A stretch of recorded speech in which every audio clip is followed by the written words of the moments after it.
guys, so welcome back to the channel. I'd like to say thank you to everybody who has been supporting me. Your support has been really massive. In the previous video, I shared my experience with you, and in this video, I will be sharing somebody else's experience with you. The fun thing is the person is right here to tell you all about it, so please stay tuned.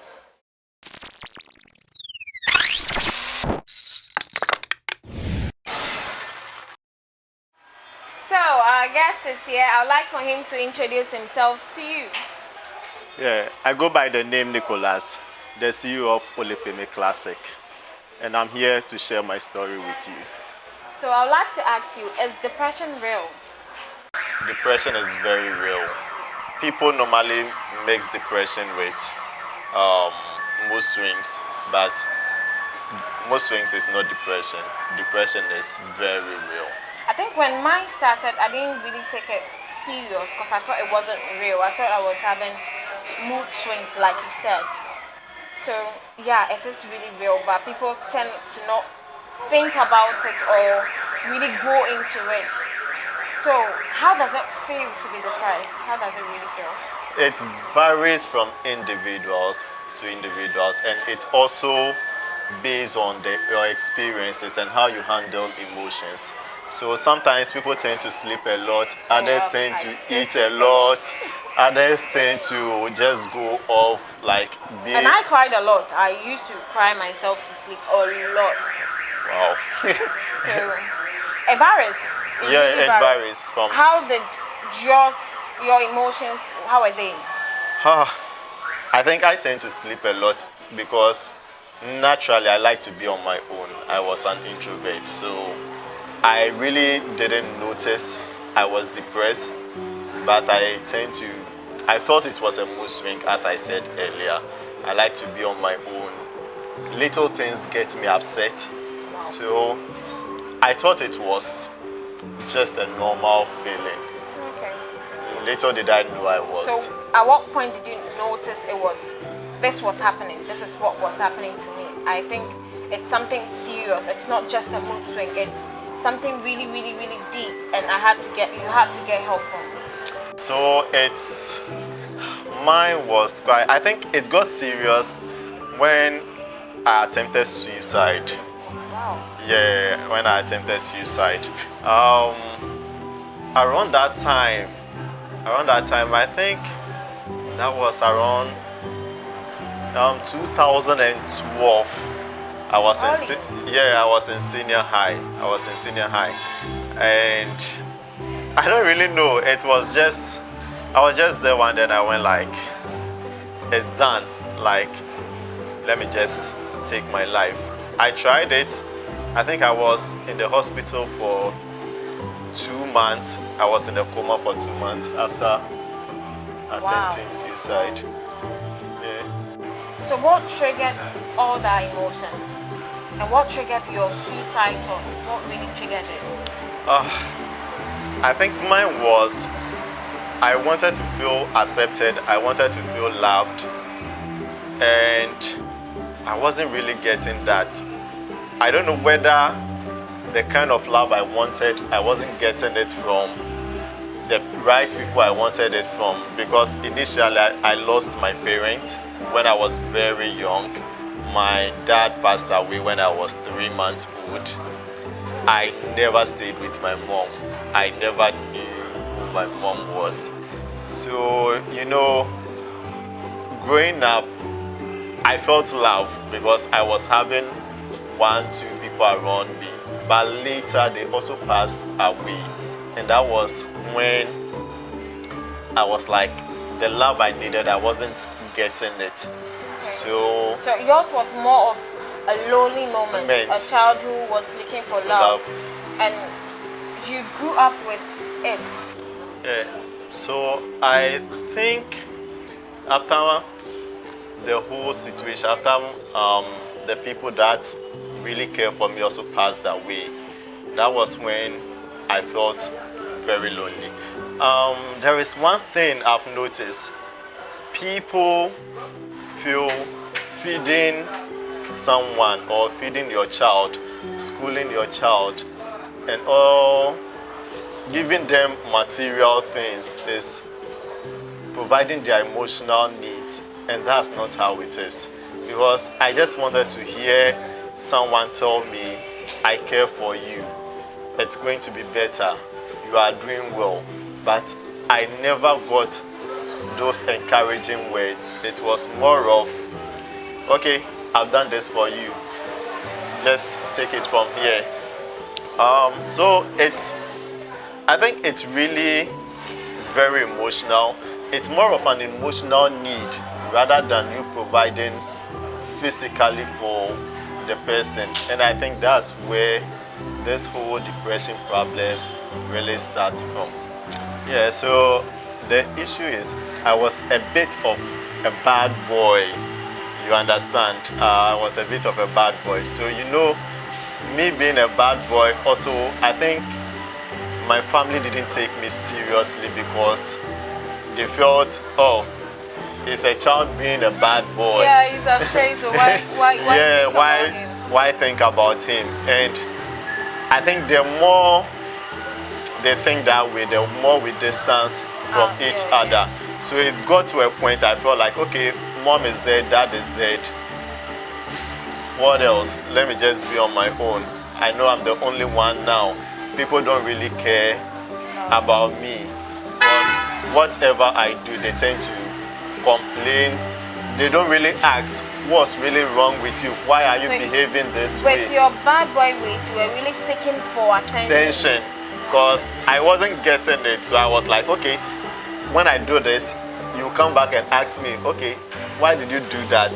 But it was rather the opposite. You do it and they're like, okay, we don't really care about you anymore. Do whatever you want to do. And that kept going on for a very long time. So after the coma and everything, did you know you were depressed, or you still didn't know you were depressed? No. They didn't diagnose you to be depressed? No. Actually, I think that fateful evening, before I took the drugs, something really happened, and I can't really recall what happened on that day, but I was very down. And as I told you, I'm very introvert. So sometimes when I'm in my room, I don't go out. People feel, okay, that's natural of him. Yeah. So there's no need of checking up on him and stuff. But I can remember the whole of that day, I was so down, crying, and I was just going like, okay, I think this is it. Mom is not around, dad is not around, no one really cares. After all, if I should die, who even cry? Yeah. But there was one person I really knew it will affect the person. So I think I walked up to my aunt that evening and I told my aunt, if anything should happen to me, just know that I really love you that much and you shouldn't cry that much. I came back home, got into my room and just took the drugs just to end my life. It's quite a sad story, let me say. I've been there, like you wanting to take your life. It's like nothing matters at that moment. It's very awkward. You feel like you are the only one in the world. I think what helped me more was somebody came to help me. But I think you didn't get help at that moment. Yeah, and I think after I took the drugs, funny enough, that evening my aunt came around to visit my grandfather. So that was when she found you. So when they found me, I was already gone. So they have to rush me to the hospital. And I was there for 2 months. I was still in high school though. And the school have really reopened. And I was still at the hospital. And I think I was at the hospital, and for that 2 months, when my grandfather got me there, I think that was it. He never came to visit me. And I was still like... So after the coma, were you still depressed? Still, I never knew it was depression. I never knew it was depression. So at what point did you know I am depressed? I think I was watching a TV show and they were discussing about depression. So that was when they were talking about the triggers and the symptoms of depression. So quickly I moved online to read about it, that was when You got to know. that I was so you depressed. found out by yourself that you were depressed. Yes, I did. And I sought for help myself. Wow. So I think That's the strength in overcoming depression. You coming out to seek for help.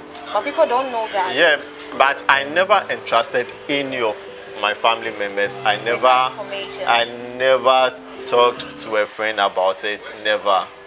So I think there was a post on Facebook about people suffering from depression. So I comment on it, and instantly they gave me a feedback, and they gave me a doctor's number to go and see the doctor. Okay. Yeah, so the following day I just dressed up, went to Koforidua just to see the psychiatrist, and we had a conversation. So that was when I was diagnosed of depression, and my treatment started from there. So are you still on treatment? Are you overcoming depression? Yeah, I'm overcoming depression. I think I've been on treatment for the past 6 to 7 years now. Wow. Yeah. You know, you never get over it. Sometimes just a word someone says can Pull you back. Yeah. You never free at that moment. Yeah, because so like, okay, I can get a hold of my emotions and be okay. It's a journey. That's one thing about it. It's a journey. You can't just wake up one moment and you are okay. Yeah, so I think one thing people don't realize is words we say to each other affect people. Oh Lord. You going to tell someone you are not good enough, you are good for nothing, I don't see the need of you being around me. Those little words can go a very long way to affect someone. And especially when the person is the quiet type, the person can hide it for a very long time without you noticing the person is depressed, and without the person noticing him or herself that he or she is also depressed. So during my time, I didn't tell anybody, and I think when I started this channel, that's when my family got to know, okay, I was in this state of my life, and I wasn't telling anybody about it. So I think it's good to come out sometimes to tell people. It's very good. It's very good to come out to people to tell them if you feel like where you've gotten to in your emotional state is too much. You have to come out and tell people. So I would like to ask, what advice do you have for anybody who is watching this video? We need to be there for each other. We need to care for people. We need to be mindful of our words, things we say to each other, because you never know what your words is doing to someone. And I think when someone is very lonely, isolated in one corner, just go to the person and ask the person, what's wrong with you? Are you okay? I think just show love. I think that's and just when someone opens up to you, be ready to listen. Don't just shut the person away. Or this small problem you face. Those things. This small problem. But it's very, very frustrating, and I think it can cause a lot of people to take their life more than we can ever do. So I think just show love. Let's love. So you've heard it all from Nick. Coming from him and me being there personally, I could understand him a little bit, and I could understand you going through it the same way. So please seek help. Really do seek help. Depression is real and it kills. So please seek help. Please don't forget to subscribe to the channel, comment, like, and please put on the notification bell button to notify you anytime we post, because we will be posting often. And please do share your experiences with us. We will be ready to read it out loud. If you want to come on the show with us, we could bring you on the show so you can share your experiences with people. Don't forget to get help, and please subscribe to the channel. And don't forget, let's love lead. Bye.